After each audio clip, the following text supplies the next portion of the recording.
우리는 지난주에 주의 이름으로 선지자 노릇하며 주의 이름으로 기친을 쫓아내며 주의 이름으로 많은 권능을 행한 사람들이 예수님으로부터 불법을 행하는 자들아 라고 하는 정죄를 받으며 천국에 들어가지 못하는 그런 모습을 살펴보았습니다.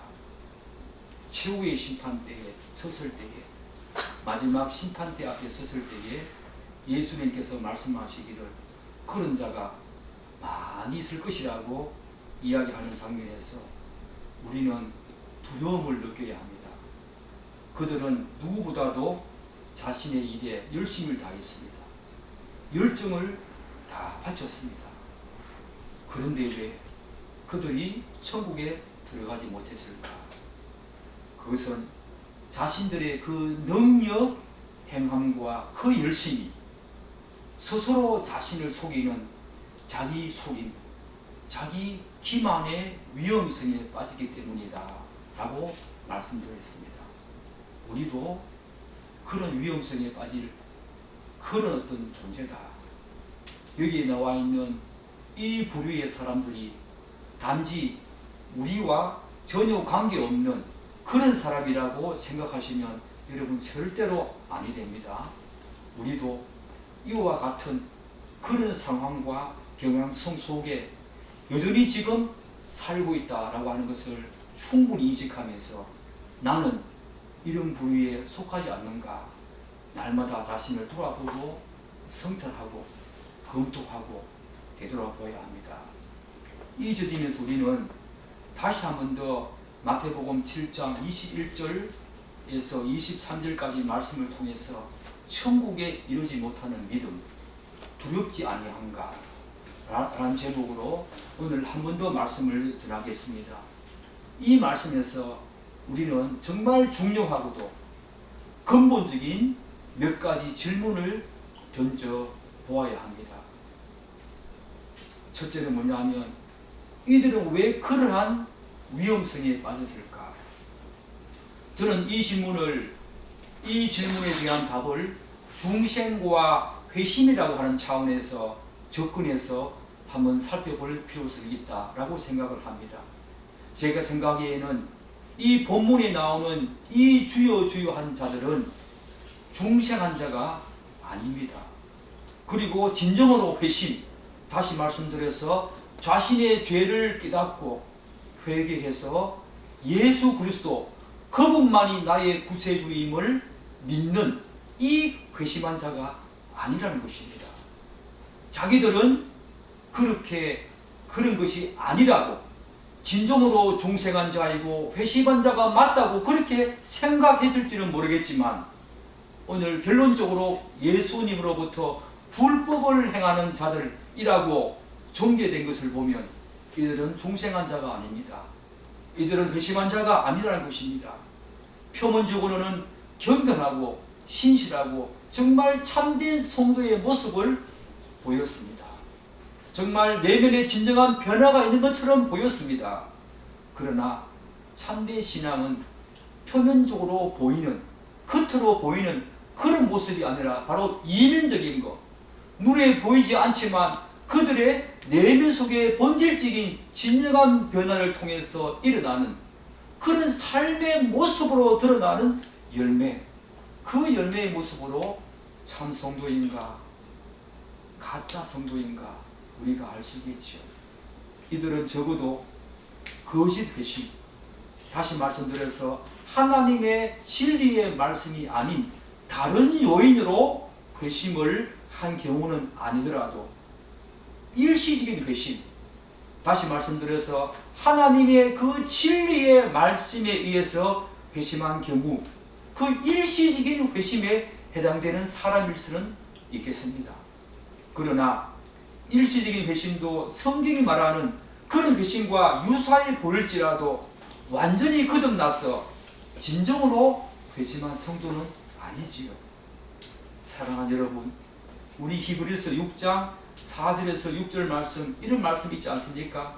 한 번 빛을 보고 하늘의 은사를 맛보고 성령에 참여한 바 되고 하나님의 선한 말씀과 내세의 능력을 맛보고도 타락한 자들은 다시 새롭게 하여 회개할 수 없나니.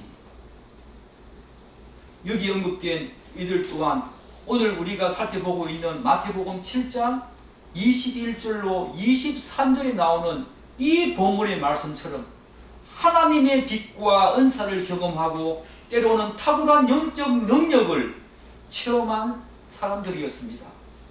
우리는 이런 사람들은 당연히 성도이자 하나님의 백성일 거라고 쉽게 그렇게 단정하는 경향이 있지요. 그러나 이들은 성령의 강력한 역사를 통한 중생과 전인격적인 그런 진정한 회심의 상태에는 이르지 못한 사람들이었습니다. 비록 이들이 한번 빛을 보기도 했고 하늘의 은사를 맛보기도 했고 하나님의 귀한 말씀과 내세의 능력을 맛보기를 했지만 결국 이들은 배교함으로써 자신들 스스로가 진정한 성도가 아님을 자정하는 그런 모습으로 나아가게 되었다는 것입니다.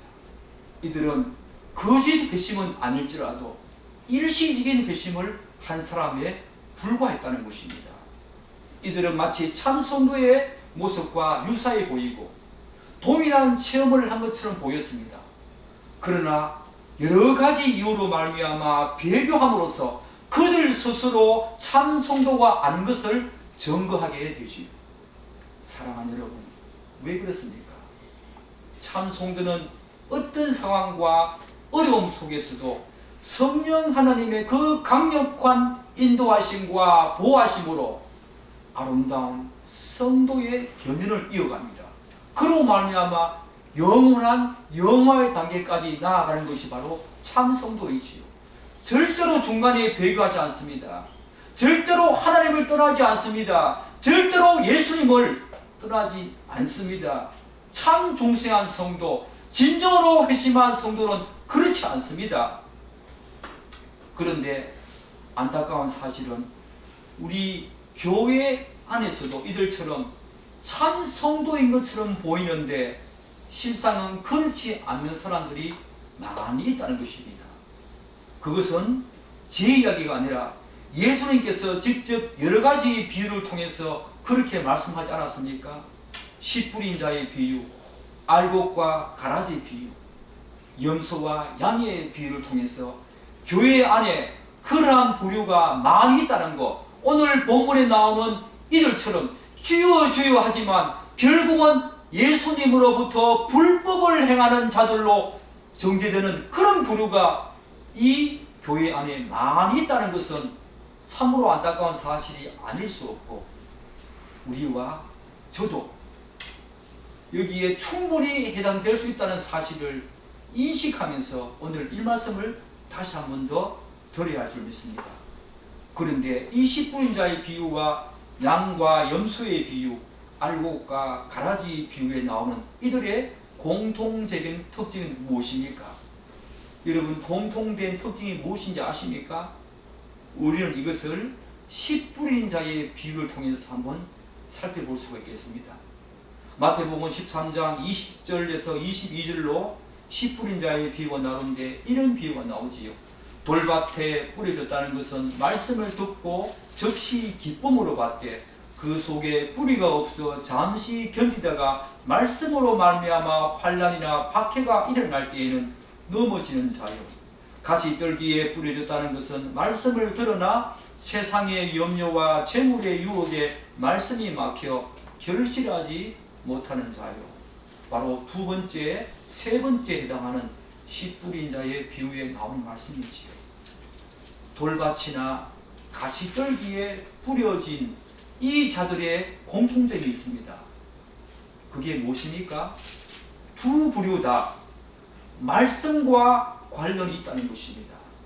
진리와 복음과 관련이 있다는 것입니다. 돌밭에 뿌려졌다는 것은 말씀을 듣고 즉시 기쁨으로 받되, 가시떨기에 뿌려졌다는 것은 말씀을 들으나 말씀과 관련이 있다는 것입니다. 전자는 말씀을 듣고 즉시 기쁨으로 받았고 후자도 말씀을 들었다고 이야기하고 있습니다.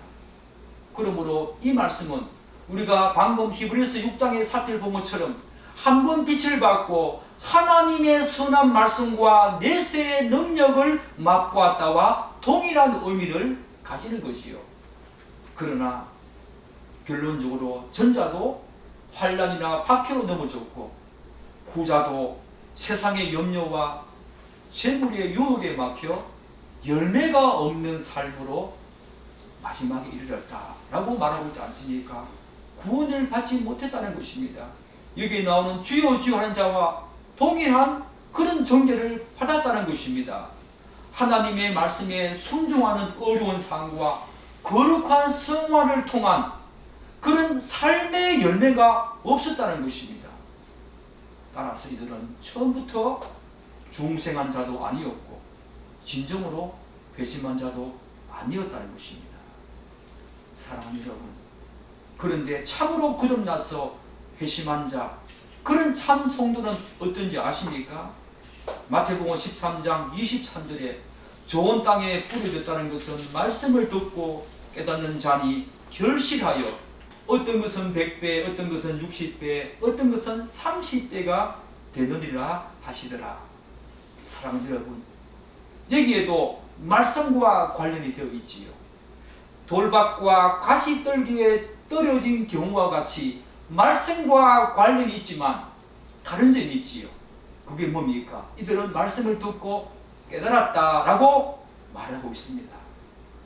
사랑하는 여러분, 말씀에 대한 깨달음은 성령 하나님의 강력한 역사가 아니면 도저히 이루어질 수 없는 거지요. 왜냐하면 하나님의 이 말씀은 계시의 말씀이기 때문에 성령 하나님이 아니면, 그래서 그분이 우리의 눈을 열어주시지 아니하시면 도저히 깨달을 수 없는 말씀이 바로 이 계시의 말씀 성경입니다. 예컨대 흔한 경우는 아니더라고 하더라도 신학대학에서 가르치는 학자들조차도 예수님을 자신의 구주로 영접하지 아니한 자들이 들어있다고 합니다. 그럼에도 불구하고 신학교에서 학자로서 학생들을 가르친다는 것입니다. 그런데 그들은 학문적으로는 누구보다 성경의 이 진리와 말씀에 대해서 능통한 자라고 합니다. 그럼에도 불구하고 그들은 하나님을 믿지 않고 예수님을 자신의 구세주로 영접하지 않는다는 것입니다. 왜 그럴까요? 왜 그럴까요? 그들에게는 하나님의 새로운 생명의 원리, 새로운 생명의 씨앗이 그들의 심령 속에 심겨지지 않았기 때문입니다. 다시 말씀드려서 거듭난 생명이 아니기 때문이지요. 그래서 학문적으로는 성경의 진리에 대해서 탁월한 연구 성과를 산출했다고 하더라도 하나님을 알지 못한다는 것입니다. 예수님을 찾아온 니고데모처럼, 그 니고데모처럼 하나님의 이 진리의 말씀과 복음, 구원에 대해서는 많이 들었어. 여기에 대해서는 누구보다 박식한 지식을 갖고 있지만 결국 니고데모처럼 거듭나지 못함으로 말미암아 그런 지식이 생명으로 이어지지 못하는, 결국 하나님을 보지 못하고 하나님을 알지 못하는 그런 상황 속에 있다는 것입니다. 그런데 시골에 이름 없는 촌부가 하나님의 말씀을 깨달아서 누구보다 놀라운 생명의 삶을 사는 것을 보게 됩니다. 우리는 이런 상황을 어떻게 이해할까?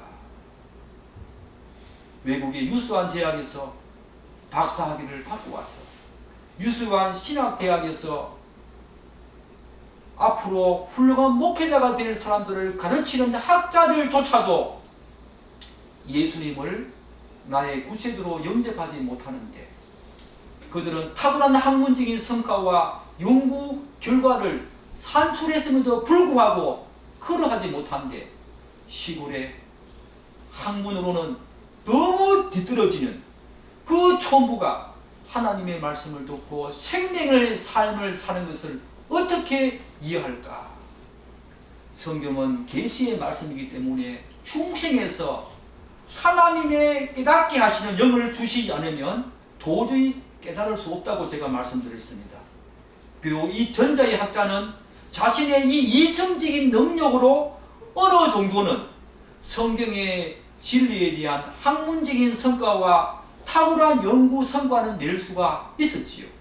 그러나 복음으로 인한 생명의 거듭남과 성령님의 그 조명하심을 통한 눈 열어주심이, 눈 여심이 없어서 하나님에 대한 지식은 탁월할지 몰라도 하나님을 아는 지식에는 이르지 못했다는 것입니다. 여러분과 제가 구원을 받기 위해서 필요한 지식은 하나님에 대한 지식이 아니라 하나님을 아는 지식입니다. 그분을 개인적으로 인격적으로 만나서 그분과의 사귐과 교제, 그분과의 교통 가운데에서 그분을 닮아 살아가는 어려운 삶과 거룩한 삶을 살아가는 그 모습이 바로 하나님을 아는 지식에서 나오는, 하나님을 아는 지식이 배태한 우리의 삶이겠지요. 하나님에 대한 지식은 그러한 삶으로 나아가지 못합니다. 오늘 여기에 나오는 주여 주여 하는 자, 그들과 다름없다는 것입니다. 이처럼 씨 뿌리는 자의 비유에서 좋은 밭에 씨가 뿌려져서 말씀을 듣고 깨달았다는 것은 성령의 강력한 눈 여심으로 하나님의 은혜가 그에게 충만히 임했다는 것입니다. 이러한 참 중생의 구원은 복음과 진리의 말씀에 대한 진정한 회심으로 이어지지요. 그 진정한 회심과 중생은 결국 내면의 진정한 변화를 통한 삶의 열매로 이어진다는 것이 씨 뿌리는 자의 비유에서 우리가 알 수 있는 중요한 깨달음이지요. 사랑하는 여러분, 그러나 돌밭과 가시떨기에 이 씨가 뿌려졌다는 것은 말씀을 듣고 때로는 말씀으로 인해서 즉시 기뻐하기도 합니다. 그러나 이들은 예초부터 중생한 자가 아니고 진정으로 회심한 자가 아니기 때문에 고난과 근심과 염려에 막혀서 하나님이 원하시는 생명의 열매, 생명의 삶으로 이어지지는 못한다는 것입니다. 이들은 믿음에 대한 질적인 요소와 감정적인 요소, 특별히 씨 뿌린 자의 비유에서 돌밭에 뿌려진 이 씨, 그들은 말씀을 듣고 즉시 기뻐했다고 했습니다. 바로 이 감정적인 요소와 지적인 요소는 어느 정도 겸비한 것처럼 보이지만 진짜 성도처럼 보입니다. 그러나 진정한 삶의 실천, 이 의지적인 부분이 결로됨으로 말미암아 진정한 삶의 실천으로 나아가지는 못했다는 것입니다. 결국 가짜 믿음인 거지요. 사랑하는 여러분, 여러분과 제가 이런 상황에 가짜 믿음 속에 있다라고 생각한다면 사랑하는 여러분, 두렵지 않습니까? 이 말씀을 산상수훈 말미에서 예수님께서 하고 있다는 것, 여러분들 다시 한 번 더 눈여겨보아야 합니다. 굉장히 중요하고 우리들에게도 충분히 이럴 가능성이, 자기 속임수에, 자기 기만에 빠져서 이런 상황 속에 분명히 있을 수 있다는 것을 여러분과 저는 날마다 전제하면서 우리 자신을 돌아봐야 하고 우리 자신을 성실하면서 주님 앞에 다 서야 할 줄 믿습니다. 그래서 참된 믿음은 먼저 하나님에 대한, 이 하나님을 아는 이 지적인 요소에 대한 동의가 있어야지. 그리고 하나님과 그 진리에 대한 사랑과 목마름이 있어야 합니다. 그런 다음에 그것이 바탕이 되어서 강력한 의지적인 부분이 발휘가 되어질 때에 그것이 바로 성경이 말하는 참된 믿음이 세워지는 거지요. 사랑하는 여러분, 여러분은 이런 참된 믿음 속에 있습니까? 여러분을 한번 돌아보십시오. 지난 일주일의 삶을 한번 돌아보시고 여러분들이 신앙생활을 시작한 교회 안에 교회 공동체 안에 들어와서 신앙생활을 시작한 그 순간부터 지금 이 순간까지 여러분들은 정말 참된 믿음을 가지고 신앙생활을 해왔는지, 아니면 여기에 나오는 주여 주여 하는 자마다 다 천국에 못 들어간다는 여기에 해당하는 가짜 믿음을 가지고 여러분 스스로 속고 속이는 그런 자기 기만에 빠져있지 않았는지 우리는 돌아봐야 합니다. 정말로 전인격적인 믿음이 바로 성경에서 말하는 참된 믿음이고 하나님이 요구하시는 진정한 믿음이지요. 그렇기 때문에 우리는 철저하고 냉혹할 만큼 날마다 자기 자신을 검토하고 성찰하는 작업을 해나가야 합니다. 바울처럼 날마다 자기 몸을 처복종시켰다는 그 바울처럼 냉혹하기만큼 여러분의 삶과 저의 삶을 하나님의 말씀 가운데 세워서 좌로나 우로나 치우치지 말라고 하는 그 하나님의 위대한 말씀 속에 우리를 집어넣어서 우리를 돌아봐야 한다는 것입니다. 내가 진정으로 중생하여 회심한 자가 맞는지, 나는 왜 이 일을 행하고 이 행함의 목적이 무엇인지, 자신이 행하는 일로 누가 이익과 이득을 유익을 얻는지, 하나님인지 아니면 자신인지, 자기 만족을 위해서 이 일을 하는지, 하나님의 영광과 이름과 명예를 위해서 이 일을 행하고 있는지 우리는 돌아봐야 합니다. 우리는 날마다 이런 질문을 던지면서 면밀하게 자기를 검토해야 하고 두렵고 떨림으로 구원을 이루어가야 할 줄 믿습니다. 그러한 여러분의 삶이 되기를 축복합니다. 또 다른 질문은, 중생하여 진정으로 회심한 자들은 궁극적으로 어떤 삶을 지향하며 사는가? 여러분, 예수 그리스도가 이 땅에 오신 가장 중요한 목적이 뭡니까? 죄로 인해서 하나님과 깨어진 관계를 회복해서 하나님과 화목하게 하기 위함이 아닙니까?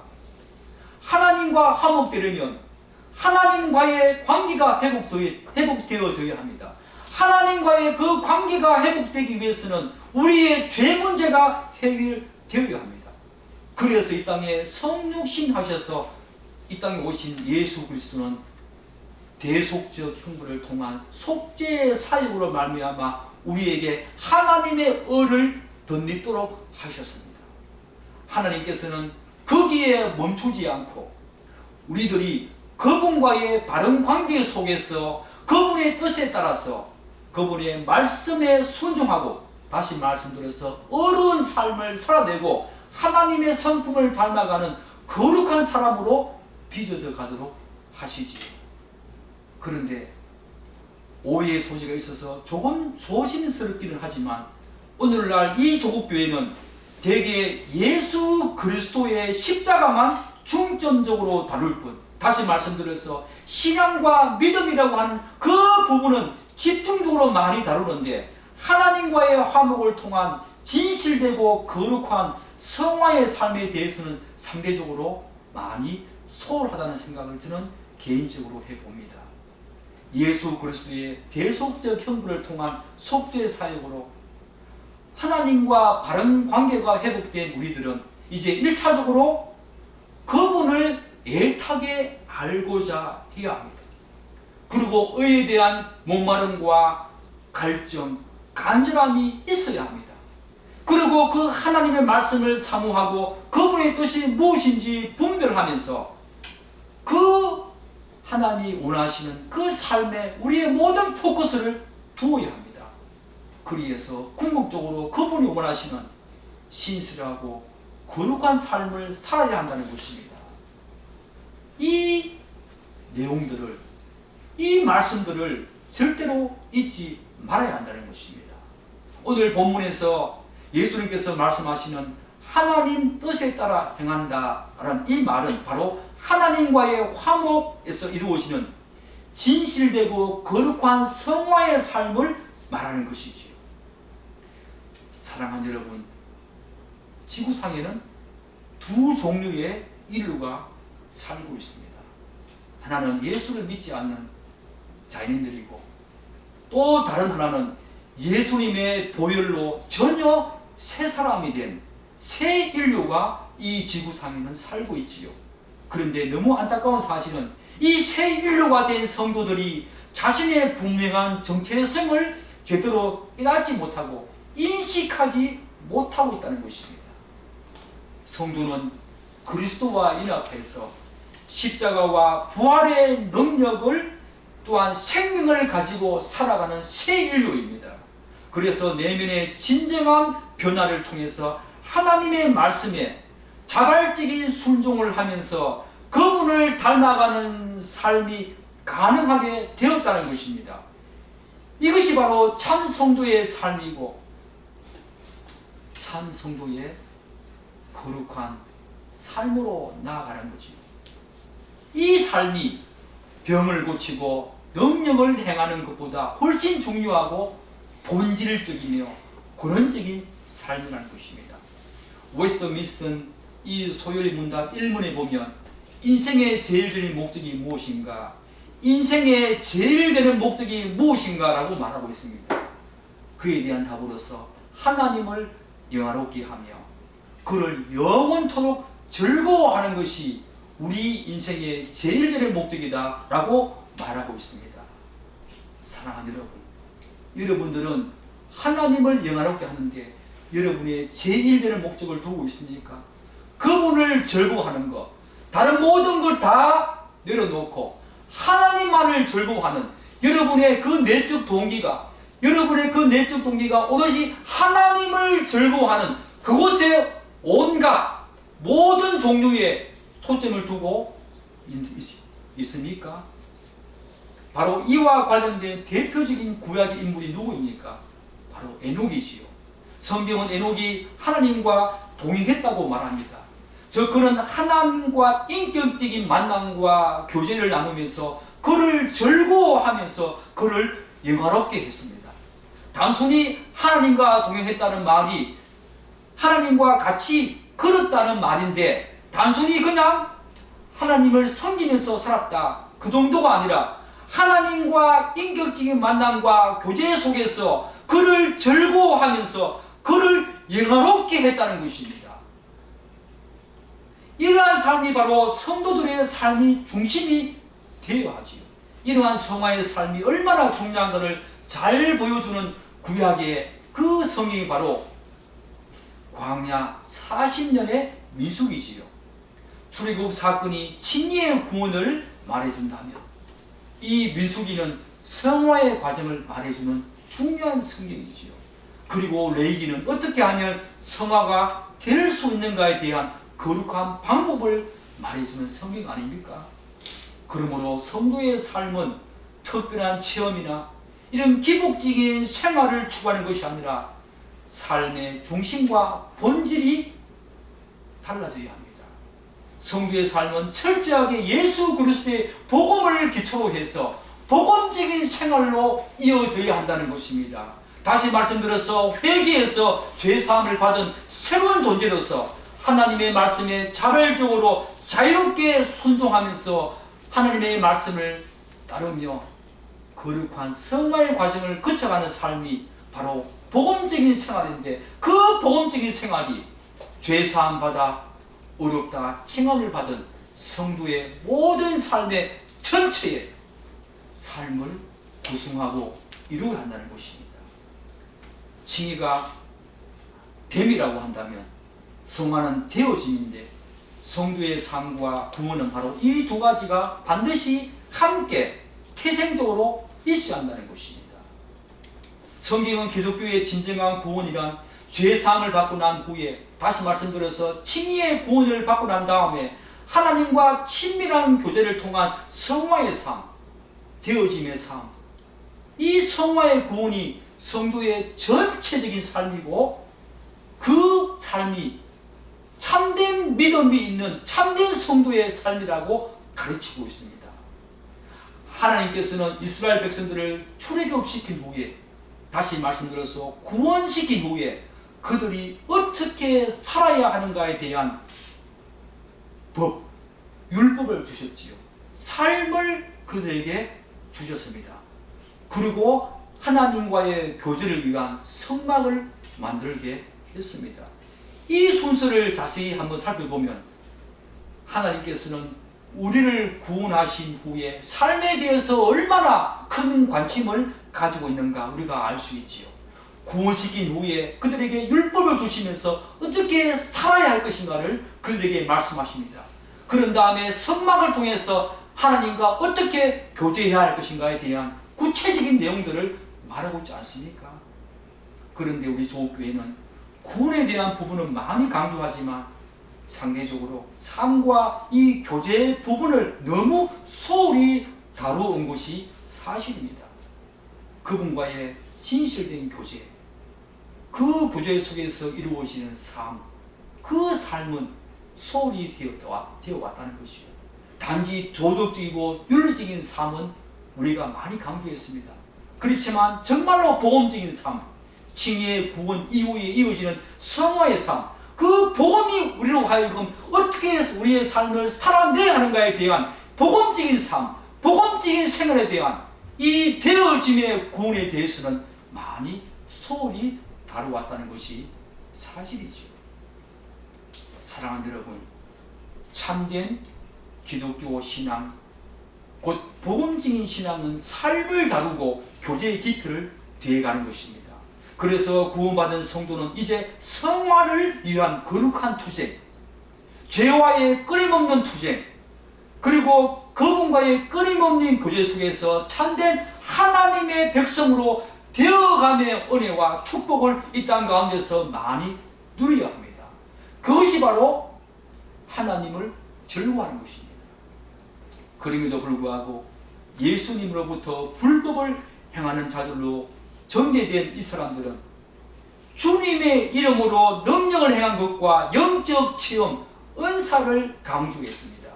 오늘날 우리도 이와 같은 그런 유사한 경향성에서 결코 자유로울 수가 없지요. 그 실례 중에 하나가 일부 교회에서 벌어지고 있는 신사도 운동과 관련한 영적 체험에 대한 지나친 치우침과 맹종입니다. 사랑하는 여러분, 여러분들은 신사도 운동 들어보셨습니까? 신사도 운동을 주장하는 사람들은 그들에게 나타나는 여러 가지 현상에 주목하고 그것을 자랑합니다. 예컨대 쓰러짐, 울부짖음, 임파테이션 등이 바로 대표적인 현상이고 그들이 자랑하는 현상이지요. 이들은 인도자가 성령이나 불이라고 하는 단어를 외치면 갑자기 쓰러진다고 합니다. 갑자기 운다고 합니다. 이러한 현상들은 기독교 역사나 혹은 성경적인 어떤 기록에도 전혀 나타난 적이 없는 그런 현상들이지요. 물론 그들은 나름대로 논리나 성경 구절을 가지고 자신들이 행하는 그 능력들의 정당성을 주장하기도 합니다. 그렇지만 성경은 그렇게 가르치고 있지 않습니다. 그것이 진정한 구원의 증거가 될 수가 없고 하나님이 원하시는 성화의 삶이 될 수가 없다는 것입니다. 또 이들은 예언 사역을 굉장히 강조합니다. 우리가 조금만 귀를 기울이고 주의를 기울인다면 그것이 그들이 말하는 그 예언이 참인지 거짓인지 분별할 수 있습니다. 이럴 때에 우리가 영적인 분별력이 필요한데 이럴 때에 영적인 분별력이 필요한데 이 영적인 분별력이 없다는 것이 너무 안타깝지요. 그들이 말하는 이 예언이라는 것은 아니면 말고 또한 되면 좋고 그런 식이지요. 마치 점쟁이처럼 점을 치는 것처럼 성취되었으면 자기 예언이 맞는 것이고 그렇지 않다면 부정을 타서 그렇다는 것입니다. 성경에서는 개인적으로 점치는 행위나 예언은 금지하고 있지요. 그럼에도 불구하고 굳이 허용한다면 그의 공동체를 위한 예언은 가능하다. 그렇게 말하고 있지 않습니까? 성경은 인간의 역사 그리고 모든 구원에 대한 가장 명확한 예언서이자 계시입니다. 여기에 모든 예언이 다 들어있는데 무슨 예언이 또 필요하겠습니까? 사실 거의 모든 인간에게 가장 큰 걱정과 근심거리는 그리고 염려는 아마 내일을 위한 염려, 미래에 대한 불안감일 것입니다. 그러나 하나님의 언약의 신실성을 앞으로 우리가 하늘나라에 갈 때까지 아무 염려하지 말고 그저 온전한 안전이 그분 안에 있을 것이라고 말하고 있지 않습니까? 바로 히브리서 11장에 나오는 수많은 믿음의 선지자들은 그렇게 살았고 그런 믿음을 가지고 살지 않았습니까? 그들이 개인적인 점을 치면서 내일과 미래에 대한 불확실성과 불안감에 이전에 살았지만 믿음은 바라는 것의 실상이라고 했습니다. 보지 못하는 것에 증거라고 했습니다. 하나님의 언약의 신실성을 믿고 그것을 향해서 나아갔던 사람들이 바로 믿음의 사람들이었습니다. 사랑하는 여러분, 그러므로 정말 신실하신 하나님께 그 신실하심을 인정해 드리는 것이 바로 믿음이지요. 한 개인의 미래에 대해서 알아맞히는 행위를 하는 것 자체가 비성경적이고 불신앙이지요. 마치 전쟁이처럼 말입니다. 이것은 하나님을 모독하는 것이 아니겠습니까? 그래서 레위기 19장 31절은 너희는 신접한 자와 박수를 믿지 말며 그들을 추종하여 스스로 더럽히지 말라. 나는 너희 하나님 여호와니라. 나는 너희 하나님 언약에 신실하신 하나님 여호와니라. 이렇게 말하고 있지 않습니까? 더 심각한 문제는 이들은 이러한 현상들을 근거로 해서 신앙의 정도, 그리고 구원의 전표, 그리고 세례, 다시 말씀드려서 성령 침례의 정보로 가르친다는 것입니다. 이것이 과연 성경적인 가르침이 맞습니까? 진리의 말씀이 맞습니까? 여기에 나와 있는 주여 주여 하는 자마다 다 천국에 못 들어간 여기에 해당되는 사람들 아닙니까, 여러분? 사랑하는 여러분, 말씀을 보십시오. 말씀으로 돌아가십시오. 말씀은 그렇게 가르치고 있지 않습니다. 참 성도는 하나님과의 바른 관계를 통해서 그분을 더 알아가고 그 속에서 그분의 말씀을 사모하는 사람들이지요. 그리고 그 깨달은 말씀을 행함으로 살아내는 사람이 바로 참 성도지요. 요한복음 17장 3절에서 영생은 유일하신 참 하나님과 그분이 보내신 예수 그리스도, 그분을 아는 것이 바로 참 영생이고 구원이라고 말하고 있지 않습니까? 여러분, 우리는 미래에 대한 불안감 때문에 우리 자신에 대해서 점을 치는 그 순간에 하나님을 더 알아가는, 하나님과 더 깊은 교제와 사귐이 있는 그런 삶으로 나아가야 될 줄 믿습니다. 그 삶이 진짜 구원받는 삶이요, 참된 믿음, 그리고 참된 성도의 삶이, 정말로 그 삶이 참된 믿음의 삶이지요. 사랑하는 여러분, 마지막 질문 던지겠습니다. 우리가 교회에서 감당하는 직분과 이 대사회적인 봉사와 활동이 우리의 행함과 어떤 관련이 있을까? 이 질문을 왜 던지는가 하면은 어떤 사람들은 행함을 이런 식으로 생각하면서 자기 만족과 자기 유한을 삼으려고 하기 때문입니다. 교회에서 행하는 여러 가지 직분을 감당하는 그 일, 그리고 대사회적인 봉사와 활동, 이것을 행함으로 생각하면서 자기 만족과 자기 위안을 얻으면서 자신은 구원을 받았을 것이라고 생각하는 그런 위험성에 빠져 있다는 사람들이 있다는 것입니다. 사실 예수님이 말씀하시는 이 행함은 삶의 모든 전반에 걸쳐서 그분의 말씀을 순종하면서 거룩하고 빛된 삶으로 나아가는 거지요.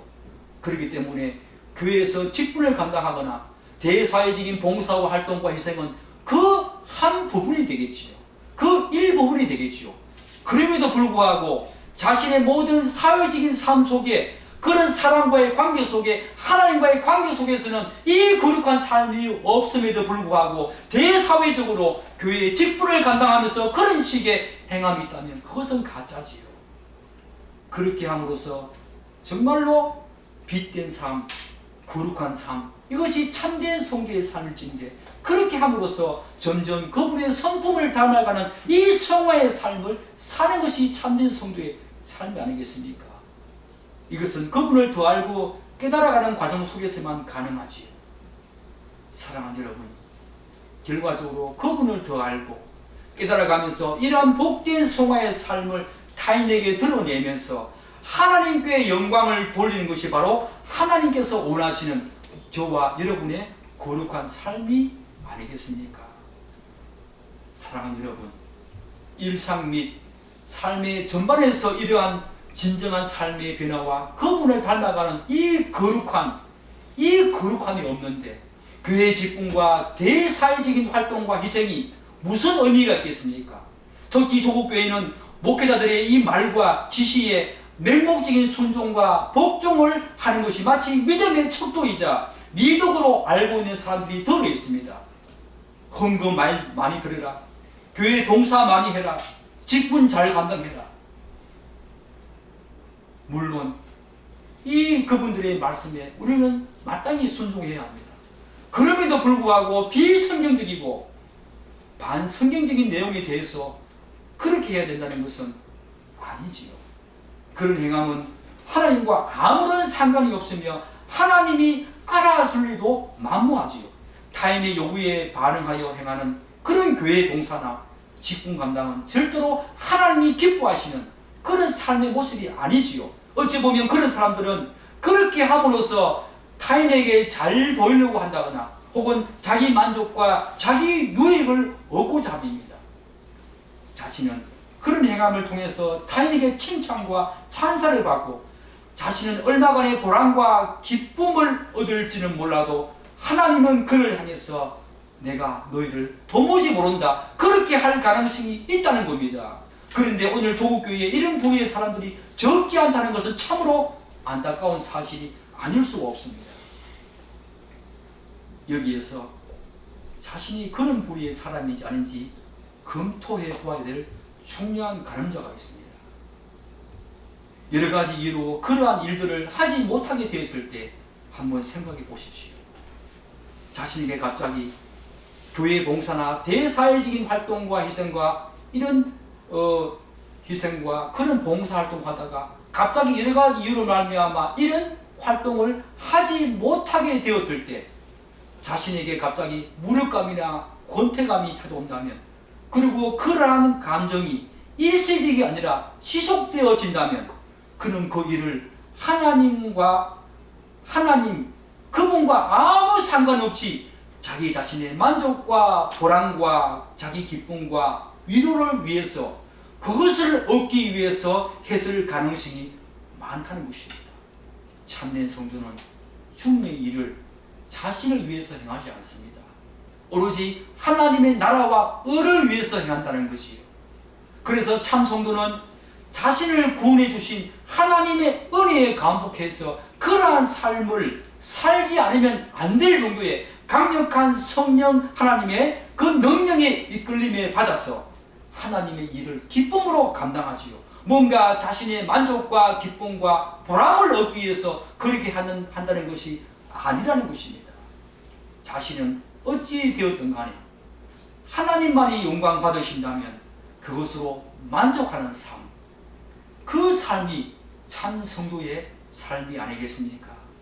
사랑하는 여러분, 말로는 하나님의 뜻에 따라 행한다고 하면서도 자기 보람이나 기쁨과 자기 만족과 자기 유익을 위해서 하나님의 일을 행하는 사람이라면 정말 위험한 길을 가고 있는 것입니다. 사랑하는 여러분, 여러분 어떻습니까? 주여 주여 하는 자마다 다 천국에 못 들어간다고 했습니다. 여러분과 제가 혹시 이 말씀 속에 나와 있는 이들에게 혹시 포함되어 있지 않습니까? 이런 부류에 여러분이 속이지 않습니까? 자기 속임과 자기 기만에 빠져 있지 않습니까? 여러분이 무엇인가를 한다는 그것 때문에 혹시 나는 구원을 받았을 것이라고 하는 그런 위험성에 빠져 있지 않습니까? 우리는 무슨 일을 하든 간에 하나님의 말씀에 비추어서 그것이 나의 구원에 아무 공로나 아무 자격이 되지 않는다는 것을 여러분들은 분명히 인식하고 살아야 합니다. 나는 하나님으로부터 구원받은 그 은혜에 감복해서 단지 하나님의 기쁨을 위해서, 하나님의 영광을 위해서 내 자격과 공로가 아니라, 그것이 하나의 구원의 어떤 조건이 아니라 하나님께 영광 돌리는, 나는 어떻게 되었든 간에 하나님께 영광 돌리는 그런 심정과 마음과 그런 의도로 여러분이 하나님의 일을 행하고 또한 그분을 즐거워하면서 그분이 주신 구원 속에 들어가서 그분만을 즐거워하면서 사는 그런 인생이 되어야 할 줄 믿습니다. 그런 삶이 여러분의 평생의 삶에서 여기저기에서 많이 누려지는 복된 삶 있기를 간절히 축복합니다. 아멘. 기도하겠습니다.